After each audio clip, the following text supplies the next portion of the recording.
TV. Coming up next, on Book TV's Afterwards, Tara Westover details her life growing up with survivalist parents in the Idaho mountains, her introduction to formal education at age 17, and her subsequent graduation from Cambridge University. She's interviewed by author and journalist Susannah Cahalan. Afterwards is a weekly interview program with relevant guest hosts interviewing top nonfiction authors about their latest work.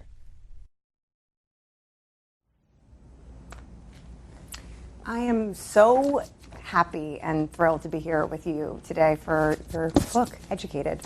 I have to tell you that this is one of the most extraordinary memoirs that I've ever read.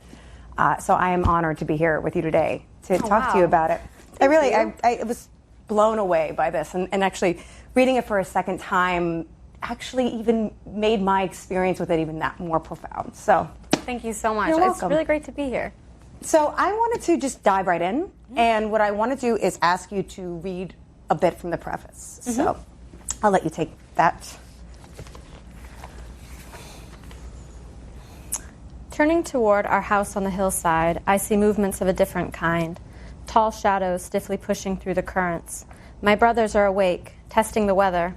I imagine my mother at the stove, hovering over bran pancakes. I picture my father hunched by the back door, lacing his steel-toed boots and threading his calloused hands into welding gloves. On the highway below, the school bus rolls past without stopping. I am only 7, but I understand that it is this fact, more than any other, that makes my family different. We don't go to school. Dad worries that the government will force us to go, but it can't, because it doesn't know about us. 4 of my parents' 7 children don't have birth certificates.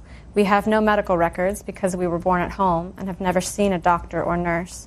We have no school records because we've never set foot in a classroom. When I am 9, I will be issued a delayed certificate of birth, but at this moment, according to the state of Idaho and the federal government, I do not exist. Of course I did exist. I had grown up preparing for the days of abomination, watching for the sun to darken, for the moon to drip as if with blood. I spent my summers bottling peaches and my winters rotating supplies. When the world of men failed, my family would continue on unaffected. Well, that is quite an opening.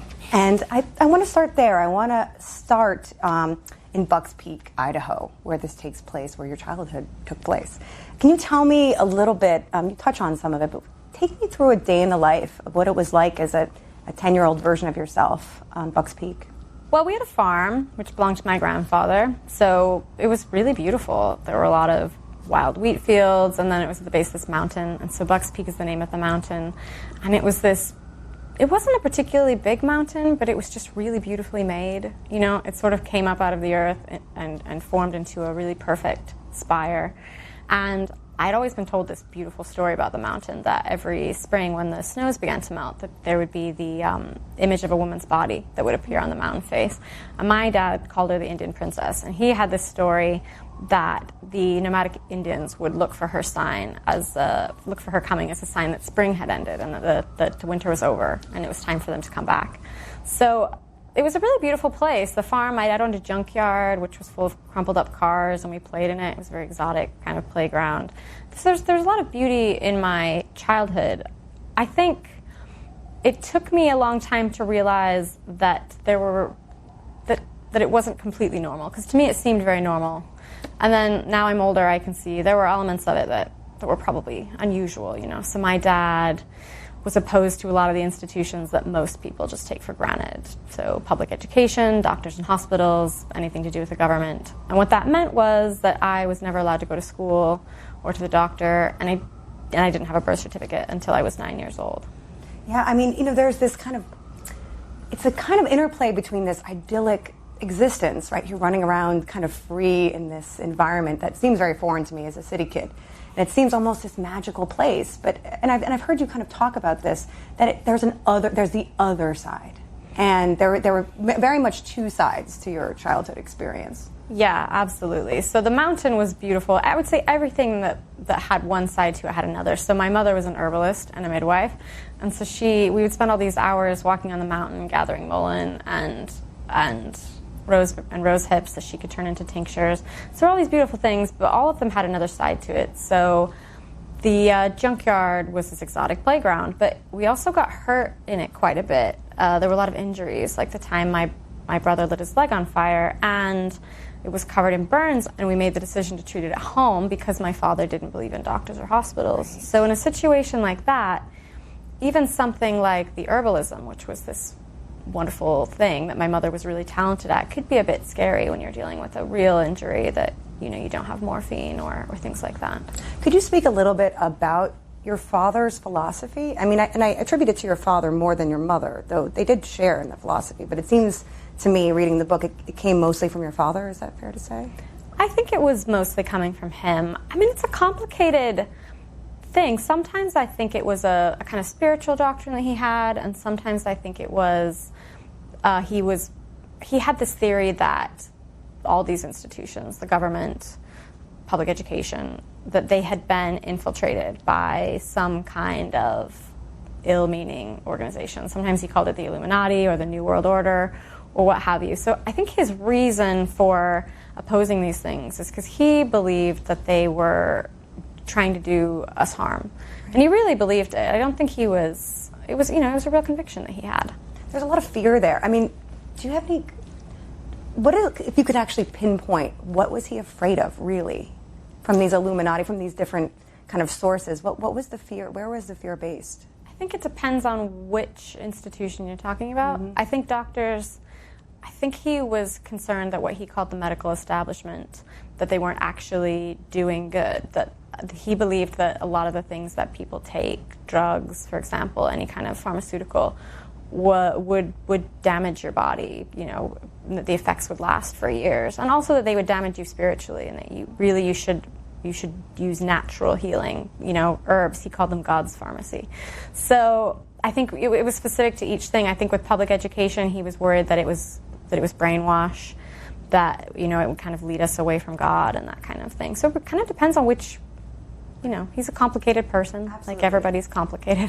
I mean, brainwashing seems to be a big part of what he was talking about there, and the fear of you being brainwashed, of the Illuminati coming in and brainwashing. I think that's a part of it is the fear of I guess someone coming in and changing the path that he has set for his children. I guess. I mean, is that part of the fear? Is this kind of outsider? I think so. Insider perspective? He had really specific ideas about things, and I think he was worried that we might go to a doctor and that we might kind of in some way compromise our health, our spirituality. I think he, in his mind, the path was narrow, and you needed to do these exact things in order to stay in good standing with God, in order to do these, in order to be a good person and all these things. So I think that was a fear that you could just easily get sucked into the world, this idea of the world and the world being, worldly, mm-hmm. and that being a bad thing. And I think a lot of people have that idea. I think it's a strong idea in a lot of religions, but for my father, it just included doctors. Right. I mean, you are Mormon, but it's not this is not a Mormon perspective at all. It's not representative of mainstream Mormonism at all. Yeah, most Mormons, almost all Mormons, they support education. Most Mormons send their kids to school, or they believe in homeschool, but they really believe in it. Right. Or and they definitely believe in doctors and things. So it's not representative of Mormonism at all. No, and I found that interesting in your preface that you said this is not. I mean, you wanted to make that point. I think I did, because I think that right now the political environment is so polarized, and I think people will latch onto any story they can to confirm their own preconceptions about something. And I think that my dad had some irregular ideas. I think that the way his mind worked, and I'm not a medical professional, so I don't know what it was, but I felt like maybe he had some kind of mental irregularity. And in my mind, the religious extremism, I think, was a vehicle for that. So I would say whatever was happening in his mind, I think, caused the religious extremism. I don't think it was the other way around. And I don't want people to take this story and say, well, look, all religious people are like this, or all Mormons are like this, or we knew that these other people who are different from us, and it's really easy with people that are different from you to just make them into a caricature, and I didn't want that to happen. Well, let me tell you, from reading the book, that is not the takeaway at all. And this is a foreign land to me, in many ways. And that is not the takeaway at all. So I think you can rest assured that that's not going to be a problem. Now, you do talk, what is interesting to me is, the idea of kind of people taking from, popular culture, what's going on in the news, and kind of applying it to their worldview. There's an example of that you call your first memory that is not a memory, which is of the Ruby Ridge Massacre. Can you talk a little bit about that and that role in shaping kind of some of the fear-based belief that your father kind of espoused to his children? Will you talk a little bit about that? Yeah, so he did have these ideas about the government, and that the government, especially I think around the time of the Ruby Ridge incident, our family wasn't so different from the Weaver family in the way that we lived, in the kind of being a little bit isolated, and we didn't go to school and all of that. So I think when that happened to them, there was a period where my dad was quite worried that it could happen to anyone, which isn't a completely irrational thing to take. If it's happened to someone else. But I was about 5 when that happened, and so we kind of went into this period where we were canning a lot, and we were preparing. We got these bags that we were gonna, if we needed to run and hide in the mountain, we were gonna have them. I have I had a journal entry from a few years later when I still had this bag, and I documented all of the contents. It was pages of a heater for the emergency food, and water purifiers, and mosquito nets, and just all the things that you would need if you were going to go live on the mountain, and I had them in this bag. So for me, that event, I don't know how long it lasted for my dad. Maybe it was a blip, but it lived in my mind as this very frightening thing that made me feel like the government could come at any moment. And he never told us the end of the story. Will you tell a bit about the story? Yeah, so the Weavers were this family, and they lived in Idaho, and the way that it began was, I believe it had to do with a conflict over a rifle that Randy Weaver had sold, apparently to an undercover ATF agent at an Aryan Nations gathering. And he missed a court date, I think, and then the FBI and the federal marshals began to do some surveillance. And somehow there was a conflict where a dog was shot, and then an agent was shot, and then the son, Randy Weaver's, I think he was 11.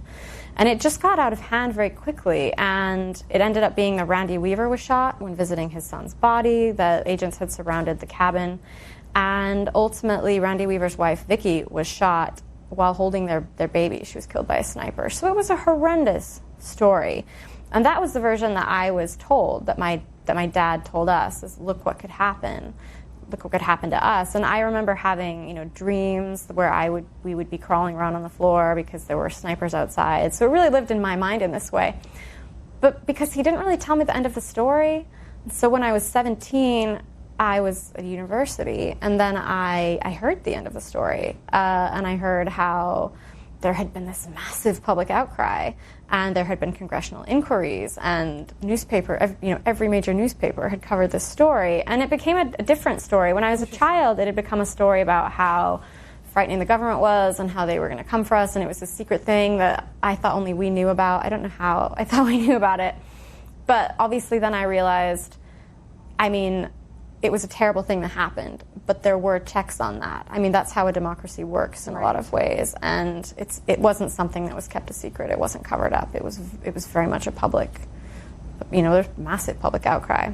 So part of the fear of that story, as a 5-year-old, that story is terrifying. Especially in the situation you were in, where you very much identified with that family. But so you kind of feel that the idea that you weren't alone in that knowledge, that your family wasn't alone in that knowledge, would have been comforting to you had you known that when you were that young, do you think? I think if I had just had an understanding of how the institutions themselves had responded, that it wasn't like the government wasn't this wholly evil force. Like, obviously, that was an incident of the abuses of power and a callous disregard for human life. I think that might be what the congressional report on it said. And I think that is a very different idea of government, that there is a free press, that people find out about things, that there are checks and balances. When I went to university, I didn't just learn the end of the story of Ruby Ridge. I also learned how the Constitution works and what are the checks and balances on the system and what is the role of the free press. And that changes the way that story felt quite a bit. That's really interesting to me. So I want to go back to what I like to think about is there are kind of 3 stages of your education in this book, and I'm assuming that's why you kind of call it educated. Can you talk a little bit about the education that you learned with your family? And it's not a traditional education, but what do you, not at all, but I mean, tell me some of the value of the things that you learned as a child there that most people in this country probably haven't learned. Well, so my parents believed in homeschool, and when my older brothers were younger, I think that my mother did a decent job of homeschooling. By the time I came along, she had 7 kids, she was a midwife, she was an herbalist, there was a farm. There wasn't a lot of homeschool going on. So I never wrote an essay for my mother, I never took an exam, there was never anything like a lecture, anything like that. So the homeschool that I received was pretty limited in terms of formal education. But there is one thing that I really valued from what my parents, just the way that they raised us. And they had this philosophy, and they would say it to us all the time, that you can teach yourself anything better than someone else can teach it to you. And it's just a principle I really agree with. And I worry a lot that when we talk about education in this country, and I live in England, I think there too, it's become something that is really passive, and there should be I think an individual component to it, and not just a social component. If it's just social, it is a bit propaganda. And I think people need to feel actively engaged, I think, in designing their own curriculum. And I do think to some level I hate the word disempower, it sounds a bit cliche, but I do worry that a lot of people seem to have really taken to heart this idea that to learn something, you have to have a degree and you have to have a whole institution in place to teach it to you. And I'm grateful to my parents that I was not raised to think that. So when I decided I wanted to go to college when I was 16, it felt like something I could do, not because I had any formal education, but just, okay, I need to learn algebra. I will buy a book and I'll learn it. And I didn't do an amazing job. I kind of barely got into the university, but I kept going with that. And I think, yeah, my parents took it too far. I arrived at university really underprepared. And, I once raised my hand in a class and asked what the Holocaust was, because I'd never heard of it.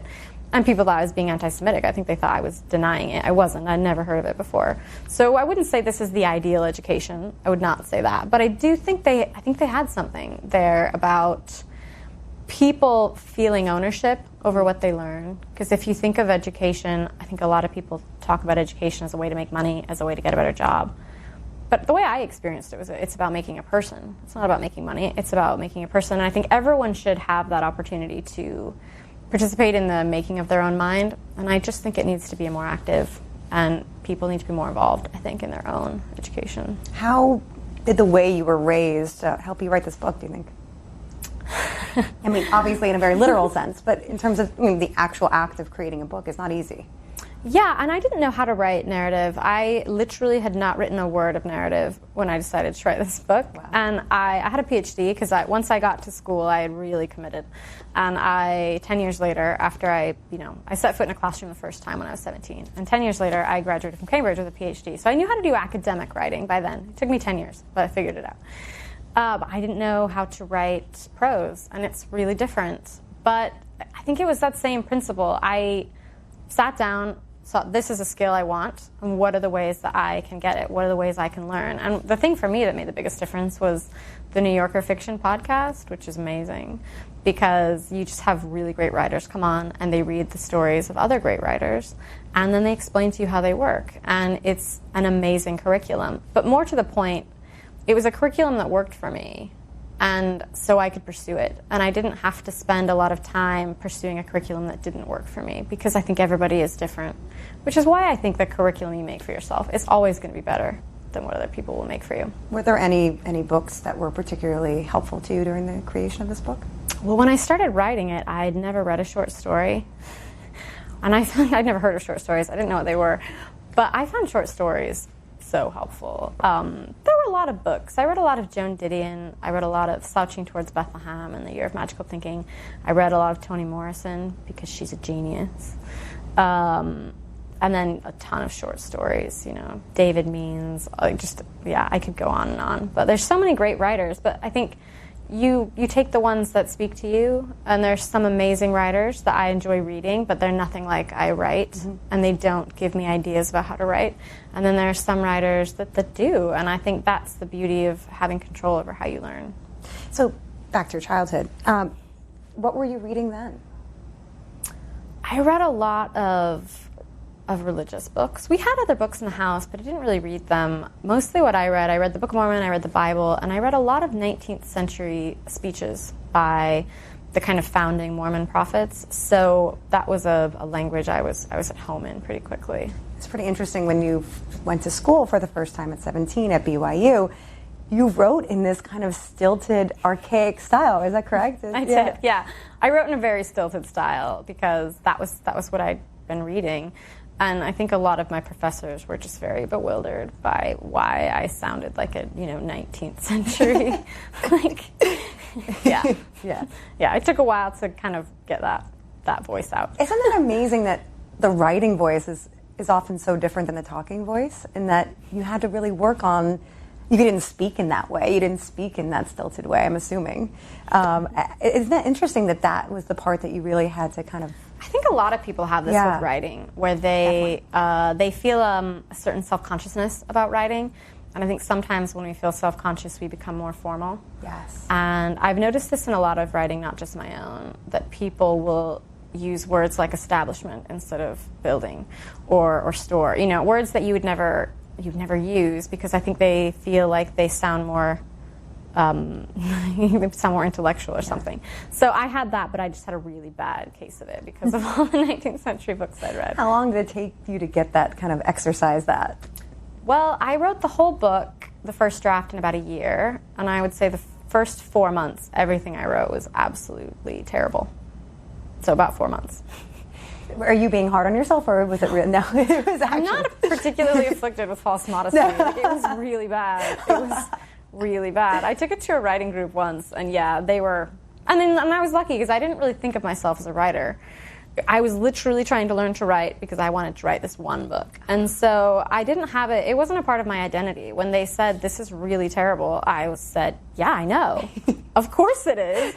I'm not a writer. And just tell me how to make it better. And so that was actually a really wonderful place from which to learn how to write, because I had no personal feelings about it at all. So the ego was not... I didn't think I was a writer. There's no reason I should know how to do this. I've literally never written a word of story before, but I'm going to try to learn. And so it was a really great place. What's interesting to me is that you journaled for a good portion of your life. When did you start journaling? And talk a little bit about those journals that you have. I have a couple of journal entries from when I was 8, but I really get serious about it when I was about 10. And then I was very faithful about it, and I have all of them, a whole stack, two or three stacks. What do they look like? Are they all different kinds, or do you have a certain... They're really different. They're all a lot of them were given to me by my grandmother, and they tend to be, they tend to have a picture of Jesus on them, actually. Almost all of them, I would say, up to the age of 16. And then they just become black. What was the act for you? I know I'm a journaler as well. And for me, it's about... kind of, I don't think I really understand something until I write it down. What was your act of writing? Why were you doing it? Do you have an idea of why? I think that there were a couple of reasons. I think there was a bit of loneliness there. Sometimes when I read those entries, I detect... I didn't have a lot of friends. I didn't have any friends, actually. There was another family that lived in my town who were like my family, and their kids didn't go to school, and they didn't believe in doctors. And so I would occasionally see this one other girl. But all the kids in our town... I never went to any of their houses. I was never invited. So I was pretty isolated. I think I had my siblings, but I think I wanted friends. Yeah. And so I think I would write in this journal so I could tell someone all my stuff. And I think that was one reason. So I think there was probably a processing element to it. And I don't know. Other than that, I don't really know why I did it. But I really latched onto it. I imagine you're grateful for them now, having written this book. They were probably indispensable. They were really, really helpful. Yeah. They were... Yeah. Do you still journal now? I do, yeah. Who knows what's next, right? But what's interesting to me, again, going back to your childhood, was, for me, a big part of something I did not recognize in my own, and there are many things, but was the pain, like physical pain, threats of physical pain. In childhood we skim our knee and we hurt ourselves, but you were in a junkyard. There's a part where you have this accident in the junkyard. Would you talk about that a little bit? Yeah, so my dad ran a junkyard. And I don't know why, but for whatever reason, he just didn't have that bone in his head that would tell him, this is a dangerous thing, do not do this thing. And then even after someone had been hurt, he didn't always understand how serious it was. And I think he kind of thought that everything that happened for the best, and that we were going to be protected. So he didn't really believe in safety equipment in the traditional sense. You know, we would build these big buildings, we'd be standing on beams, and we didn't have safety harnesses, we didn't wear safety hats. It was a very dangerous place. And I don't think it's because he didn't care about our safety. I think he did care about our safety. I just don't think he understood how dangerous it was, and then even after it would happen. And there was one example of that when I was probably around 14.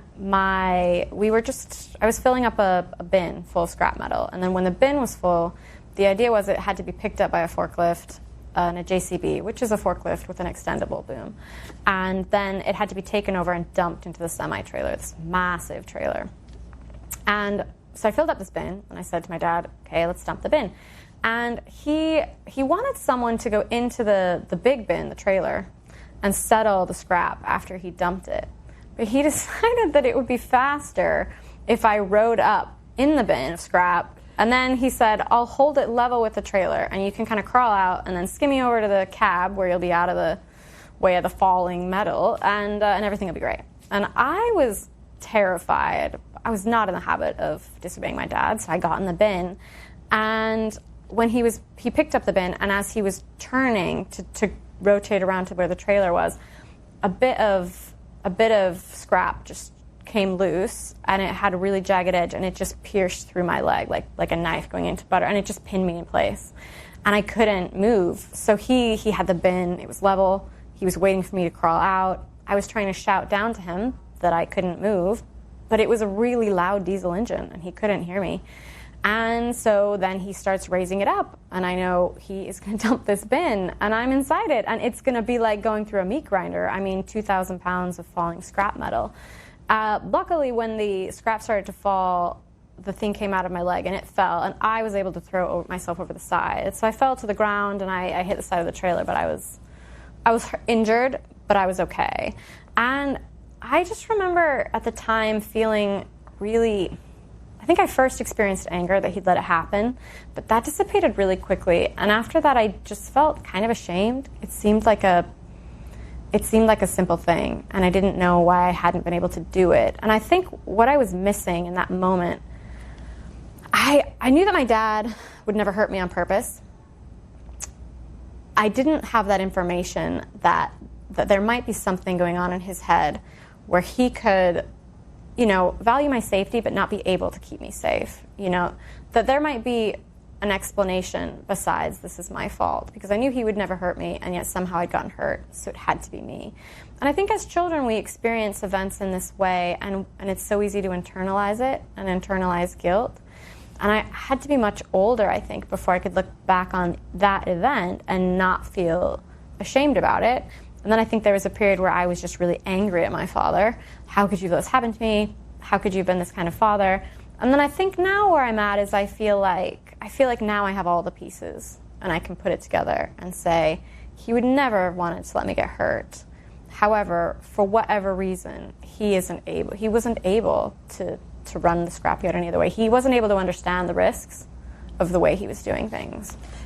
I'm just blown away by the fact that you're not angry. I mean, so many people are angry at their parents, and for sometimes minor, transgressions, But this is a pretty major one, and you seem to not really hold any anger towards him. I have a theory about anger. I think anger is important. I think it's a mechanism that the brain uses to keep us from going back to situations or people that will harm us.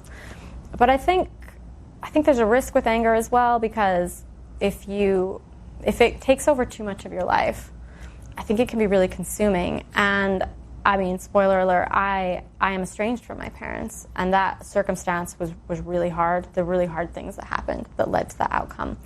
And for a long time after that happened, I was full of rage. Every beautiful memory I had from my childhood was it just turned to rot. And I became a person who had no beautiful memories, whose whole life was rage. And I think you need anger maybe to get you out of these situations, but then once you're out, once you're safe, I'm not sure you do need it. And I kind of wonder if you can just get rid of it and live a better life without it. I think if I still had my family in my life, I would need my anger. I would need it every day. But now I don't feel like I need it particularly. And it's been important for me to reclaim the beautiful parts of my childhood. So to remember that, yes, the scrapyard was frightening, but it was also fun. And yes, my father let those things happen to me, but he would never have wanted that to happen. And there were wonderful things about him too.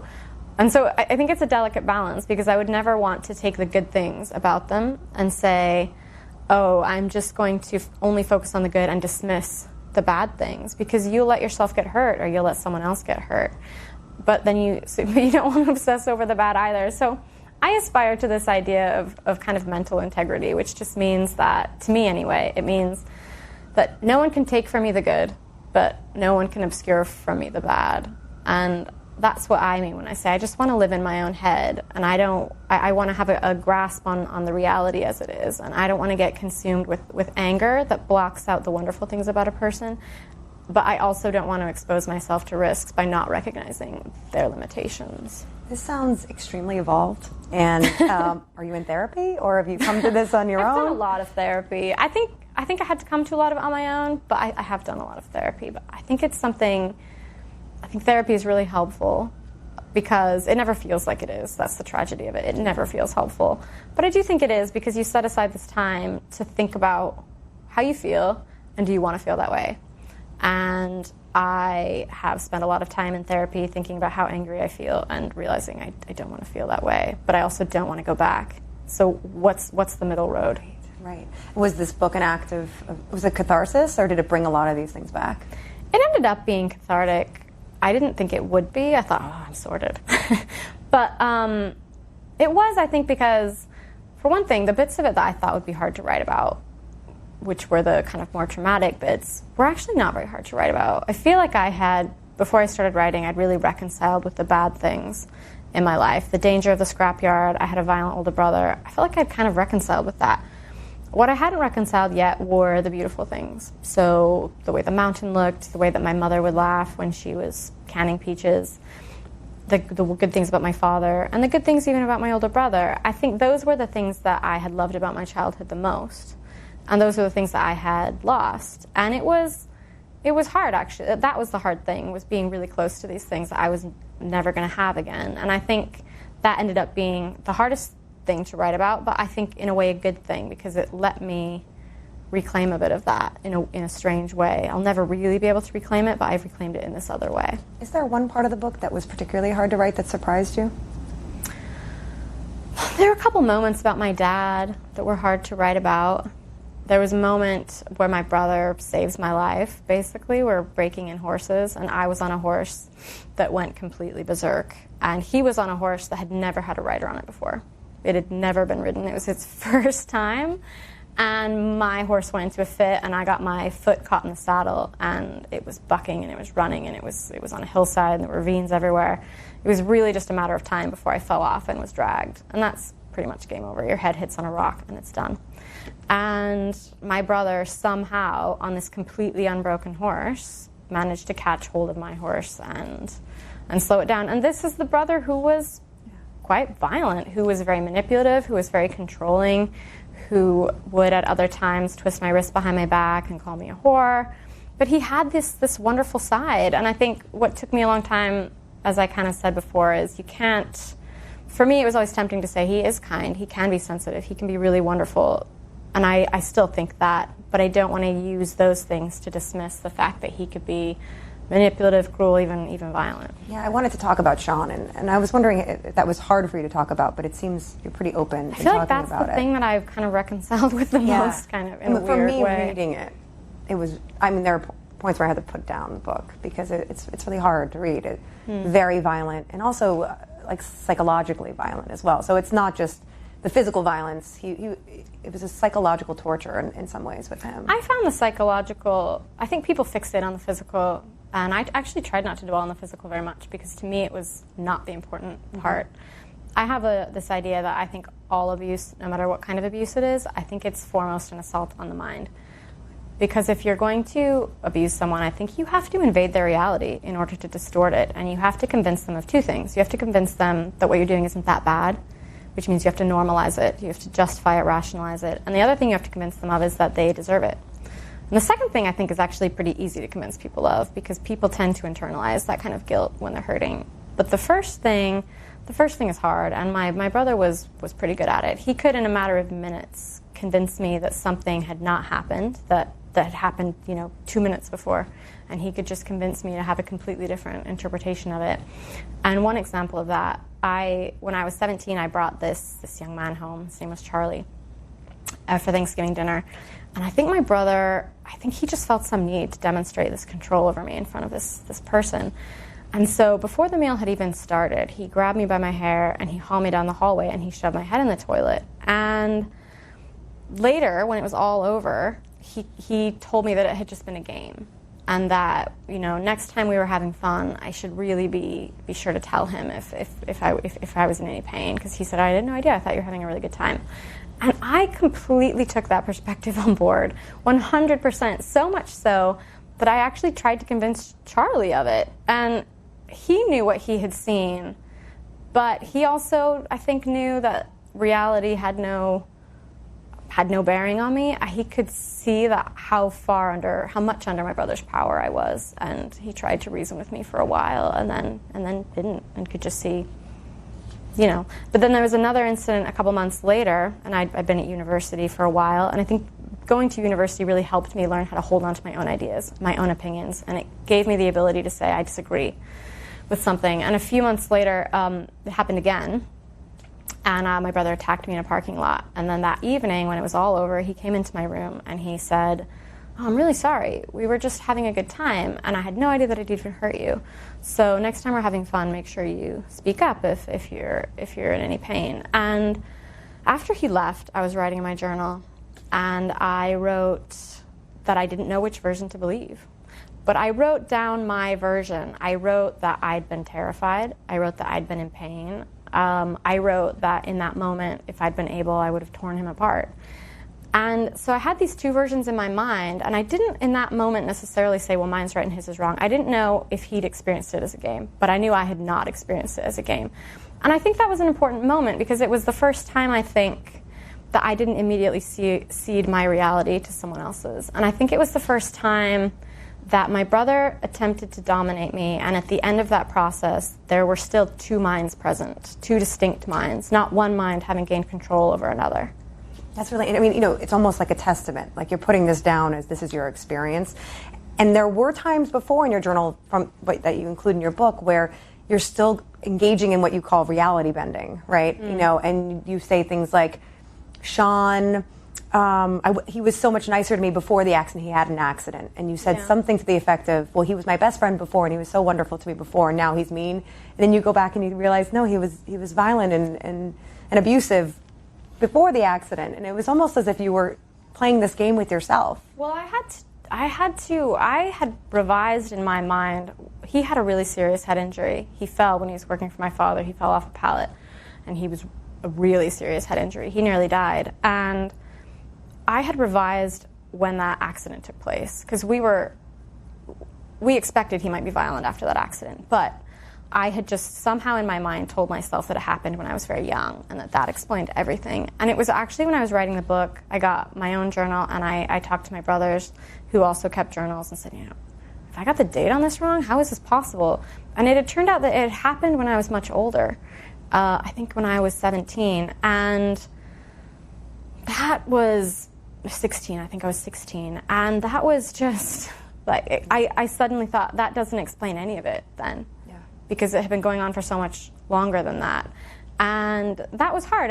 Even that night that things happened with Charlie when he was there that day with Thanksgiving, I have emails I wrote to him that night saying he would never hurt me.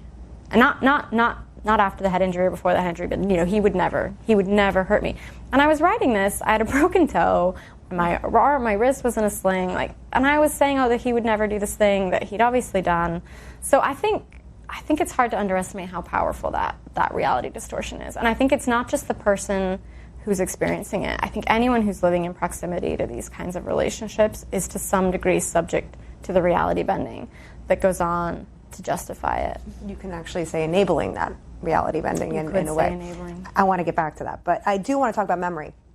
This leads nicely into the kind of questions that you kind of flirt with in the text about memory. And putting this book together, it seems like it involved interviewing with a lot of people and putting together a lot of different sources and trying to kind of ferret out the truth, right? What really happened?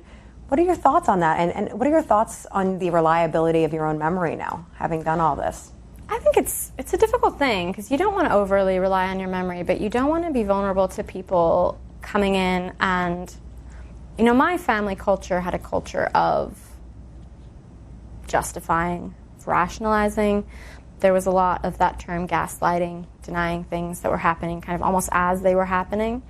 And I think we were all so affected by it, so deeply affected by it, that it could become really difficult to sort out. But luckily, there were my brothers were really wonderful. They were really helpful. And then it's nice. In-laws are a wonderful thing because they come in from the outside and they see things through different eyes. And they're a lot less vulnerable, I think, to some of those distortions that happen. So I think memory is complicated. And I think sometimes the stories that spring up in families that maybe they're right, maybe they're wrong, but I think sometimes those narratives themselves can tell you quite a bit.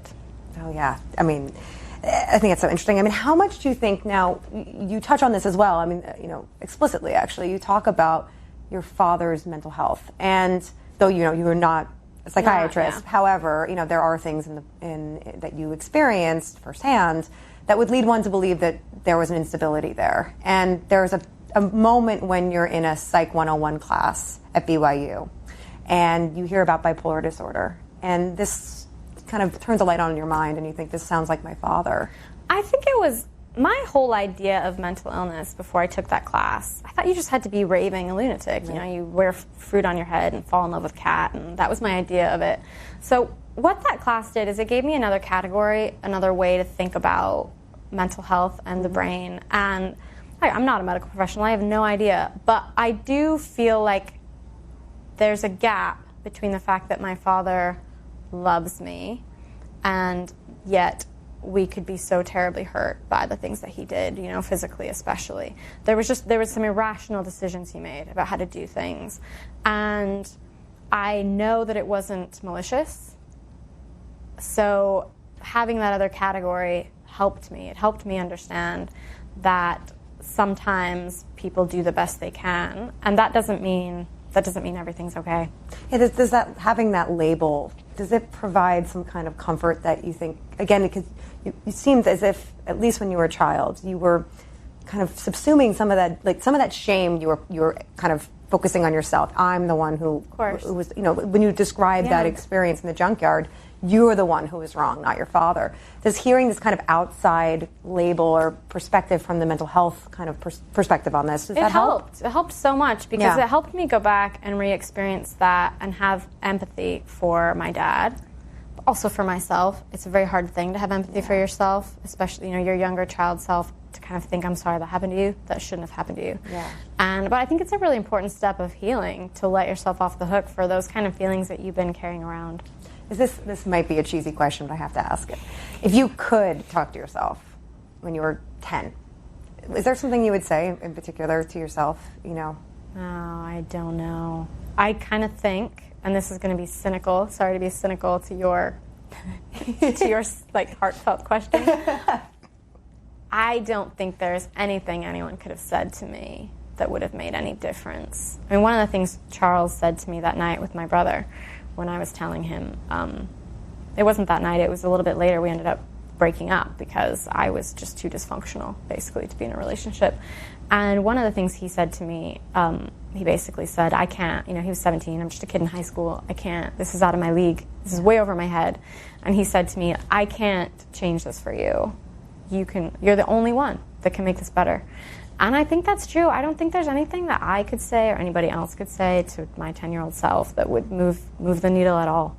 I think it was something I had to come to terms with. And I think that's true of the eventual estrangement from my family, which was an incredibly difficult decision. And there were a lot of years that I was searching every story, every film, every novel for permission to make the decision I'd made, the permission to cut my father out of my life. And eventually I kind of realized no one is going to give you that permission. You have to give it to yourself.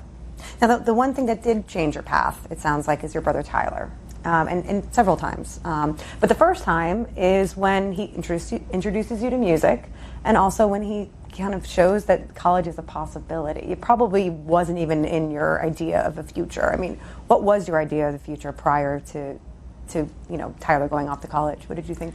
My parents, especially my dad, had the strong belief that a woman's place is in the home. So I always thought I would get married when I was 17 or 18, maybe 19, and put a house on the farm, have kids. That was kind of homeschool them, maybe probably be a midwife like my mother, work in the herbs.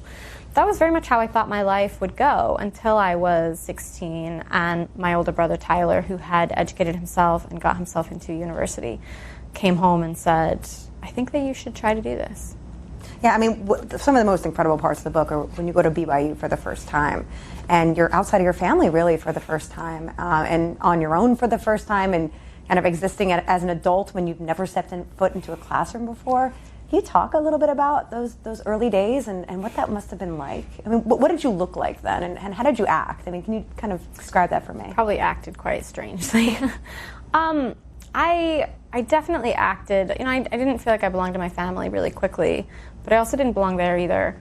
I'd never spent any time with what I would have called public school kids, kids who went to the public school. I'd never been friends with mainstream Mormons, and so for me, they lived in this way that I thought was quite licentious, even though they were very observant Mormons, because they drank Coke, or the women would occasionally wear like a tank top around the apartment and things like that I just was appalled by. So I didn't really necessarily enter into a fellowship immediately with people because I was a bit weird. I didn't have the greatest hygiene. My housemates had to sit me down and kind of say, well, most people wash their hands after they go to the bathroom. And that was something my dad had always taught us. Like my grandmother, my mother's mother, used to get after him for this because we never did. And he would always say to her, oh no, I don't teach my kids to wash their hands after they go to the bathroom. I teach them not to piss on their hands. And I thought that was a great philosophy, which my new roommates did not think that was a great philosophy. So no, I didn't fit in. I felt very outside, and I had a hard time even once I started to fit in a little better. And I made a few friends, and I was doing okay in school. It was really hard, but I was making it. And then I was even more confused because in a way, then I would go back to Idaho, and I would have all my mainstream friends, and it would seem more normal to go to the doctor, even though I never had. But all these things were becoming more normal. But then I would go back to Idaho, and I would watch the way my family lived, and it would feel completely foreign, and at the same time, utterly familiar. And when my dad, he gets really injured my third year, where he's standing next to a car trying to take a fuel tank off. And rather than taking it off any other way, he does it with a cutting torch. And a spark from the torch makes it into the fuel tank, which he hasn't drained, and the car explodes. And he was burned horribly. I mean, his whole upper half of his body, just so many third-degree burns. And my family made the decision to treat it at home. And I remember, they used the salve that my mother had of comfrey and lobelia, and they had no morphine, and he almost died. There was a moment where I thought he had died, and I kind of closed my eyes and started praying and trying to say goodbye and said I was sorry that our relationship had been so full of conflict. But he didn't die. But even though he didn't die, there were months. It was months of this healing process, and there was so much pain. And the whole time, I was at war with myself. I didn't know whether I thought they were right and this is what God wanted them to do, or whether they were insane and they were torturing him for no reason. Yeah, I mean, that's a huge step that you experience when you go away and you kind of see a different perspective. Do you remember in school, I mean, you talk about learning about the Holocaust and not knowing about the Holocaust and how everyone was kind of shocked about that and probably didn't even believe that you didn't know about it. Were there other examples that you can remember of things that, looking back, you're kind of embarrassed that you didn't know then, or? Oh, so many things. all those kind of stories where someone's talking about Queen and you think they're talking about the Queen. And right. Just there's I would say 80% of what people said to me casually about anything with pop culture, I would just, oh yeah, right. Were you almost like an alien life form, coming in? I didn't know what they were saying. There's a whole language that you really, yeah. Smile and nod, exactly. Yeah. I did a lot of smiling and nodding. In terms of, school though, I'd never heard of the civil rights movement, and that was, I'd heard of slavery, but I definitely learned it from a very different perspective, I think, than, reading accounts of slavery from slaves, like Frederick Douglass, was really eye-opening for me because I had never had that perspective of it. But it was really the civil rights movement. That really blew my mind that had happened and that it was so recent. And I realized that, my mother had been a child when this was happening, and it wasn't so far in the past. That time could be measured. It could be measured in the wrinkles on my mother's skin. It wasn't measured in geological time. It was really, really recent. And that did really blow my mind. Now you end up going to Cambridge. Actually, we'll go Trinity first.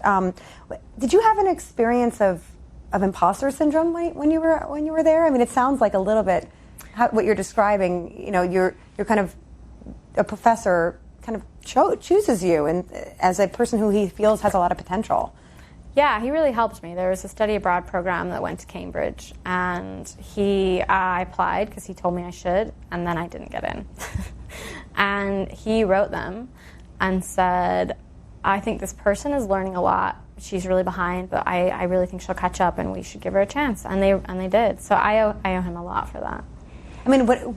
Have you talked to him about that and what he saw in you? No. You never asked him? I can imagine a comfortable way. Yeah, how did you see in me? Which of my amazing qualities I'm so amazing. did you perceive? Yeah, no, I have never asked. You didn't do that interview for the book? No. I wrote him I sent him what I'd written and said, what do you think? But no, I didn't ask. I have no idea. But while abroad that first time, in the beginning you describe a little bit of imposter syndrome, like I don't belong here. These people are different, but there's this turning point where I think it is at Trinity where you start hearing about positive liberty and you're reading about all these different ideas and at some point you kind of write in the book, you're like, I belong. Did that happen there? Did you really feel that? I think I still probably felt like I didn't belong at that moment, but I was really interested in the ideas I was learning. I was really interested in it was hard not to be excited by what I was learning because it was so interesting. And then I was going through a lot of changes. So when I went to this lecture on positive liberty, I think it was my first week when I came to Cambridge as an actual Cambridge student. So the study abroad program, and then I applied and I got in as a real, I ostensibly belong here.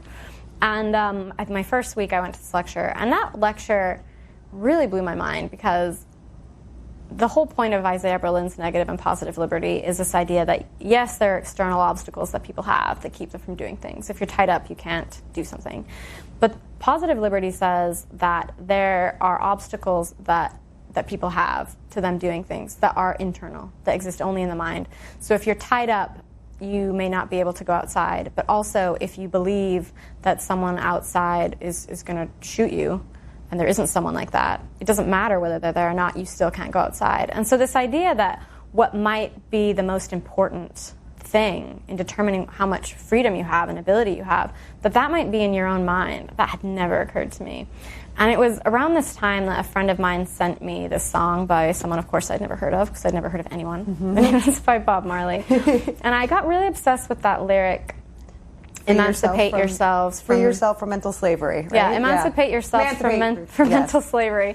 None but ourselves can free our minds. And I became really obsessed with that. And then I ended up on Wikipedia reading about Bob Marley, and I read about the cancer that he'd had on his toe and how these doctors had told him that he needed to amputate the toe, but he had a Rastafarian belief in a whole body, so he didn't.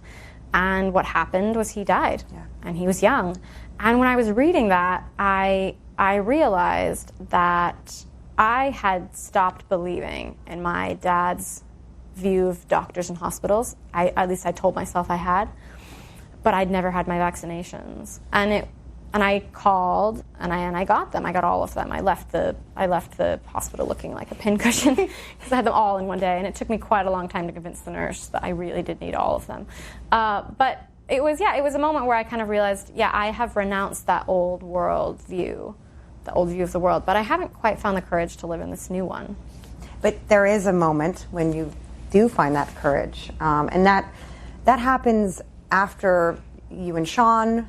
I mean, he effectively, you guys are completely kind of banishes you from the family, and you know. Well, I confronted my parents about my sister and I both experienced something with my brother, and she told me that I should confront my parents, and I decided I would.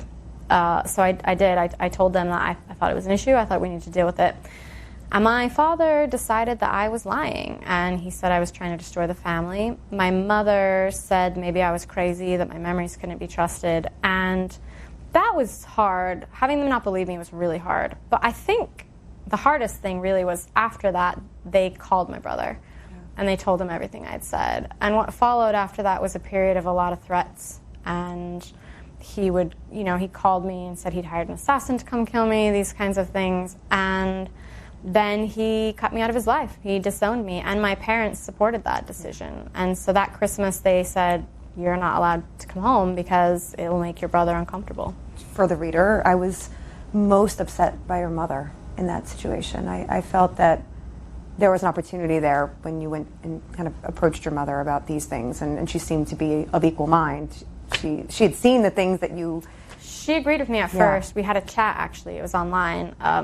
When I first started talking to her about it, and we had this chat where she said, yeah, I can see this now. Of course this has been happening, and we're going to help you, and we're going to take care of it, and we're going to get him into therapy, and it's going to be okay. And she apologized to me. She said that she was sorry that she hadn't been able to keep us safe. But when my father took the position he did, she followed suit. This all culminates with a blessing that your father offers you when you're at Harvard, and you decline that blessing. Can you? Unfortunately, we do not have a lot of time. I have a million questions for you, but no, it's all right. Will you talk to me a little bit about that? Because that to me, I mean, that's where your kind of education comes full circle in a way. Well, the first stage of the estrangement I had from my parents was not by my choice. My brother cut me out of his life, and my parents supported it, and I was ostracized for about 10 months. And then I was doing a fellowship at Harvard, and my father came to visit me with my mother, which was surprising because my dad hates traveling, and he really hates liberals. So Harvard was not an ideal place for him. But he came, and he'd only been there with my mother. An NRA cap as well, right? Yeah, he came, and he did not fit in, but he came. And they'd only been there a few days before I realized that they had come to offer me a way back into the family. And what that looked like was they had been telling people, and they believed, that I was possessed. That's why I had said these things that I had said about my brother. And so they were going to kind of offer me this blessing as a kind of exorcism.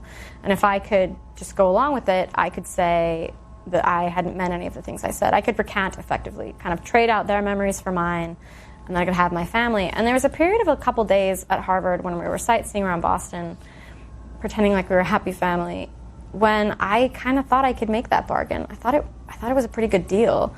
And I was arguing with myself. I was trying to convince myself that there was maybe some dignity in denying my own memories and my own perceptions, and that I was maybe justified somehow in surrendering to. And I really thought it was a deal that I could make. But the night before they left back to Idaho, my dad offered me this blessing, and I couldn't do it. And I think that there were a couple things I realized in that moment. First thing I realized is that the daughter that my father had come to reclaim, she just didn't exist anymore. I had gone off, and I had gained whole different perspectives. I had a whole different mind from all the studying I'd done, and that mind I had no tolerance for violence. I couldn't surrender to it, and it was really clear to me. Of course I had been the one that said, it wasn't a demon that said those things about my brother, it was me. And that what my father had come to cast out of me, it wasn't a demon, it was me. I want to end this with a final reading at the end of the book that I think brings us all full circle and brings it back to kind of the education that you were able to achieve through this experience. So, please. Just give me 1 second. Of course. I thought I dog-eared it, but naturally I didn't.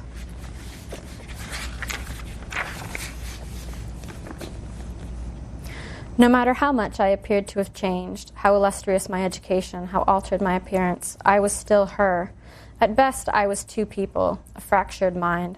She was inside and emerged whenever I crossed the threshold of my father's house. That night I called on her and she didn't answer. She left me. She stayed in the mirror.